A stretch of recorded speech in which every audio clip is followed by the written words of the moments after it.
Kati eneo bunge la Kilifi Kaskazini wametaka Tume Huru ya Uchaguzi na Mipaka IEBC kuanzisha usajili wa wapiga kura katika ngazi za mashinani ili kupunguza gharama ya usafiri hadi mjini Kilifi ambako ofisi za tume hiyo zinapatikana. Kwa sasa safari hiyo inawagharimu zaidi ya shilingi 500, kiasi ambacho kimekuwa mzigo mkubwa kwa familia nyingi zenye kipato cha chini, hali inayowafanya baadhi yao kushindwa kujisajili licha ya kutambua umuhimu wa kushiriki katika uchaguzi mkuu wa mwaka 2027. Katika hafla ya kugawa miche ya mnazi, wakazi hao walieleza kuwa huduma za IEBC zikiletwa karibu na wananchi zitawapa nafasi sawa ya kushiriki katika mchakato wa kidemokrasia.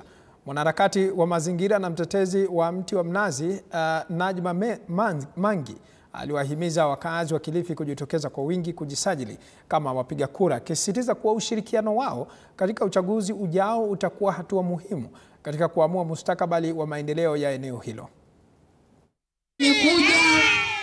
Huku watu wengi hata fea za kwenda Kilifi hawana, wanimama hawana pesa kwa sababu wanaenda koroga mkorogo wapeleke mtoto shule. Mashule watoto wanadewa sekondari.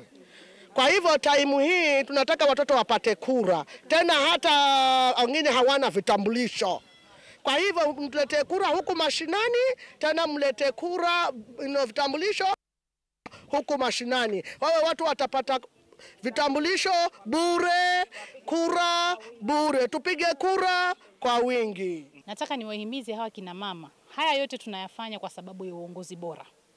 Na mimi nimetoa mfano kama kiongozi na kina mama hapa Kilifi, na nawasihi muende mkachukue kura. Sisi kama wamama huku Mavueni, nafikiri kila mmoja anajua Kilifi County kidogo maisha yetu yako chini.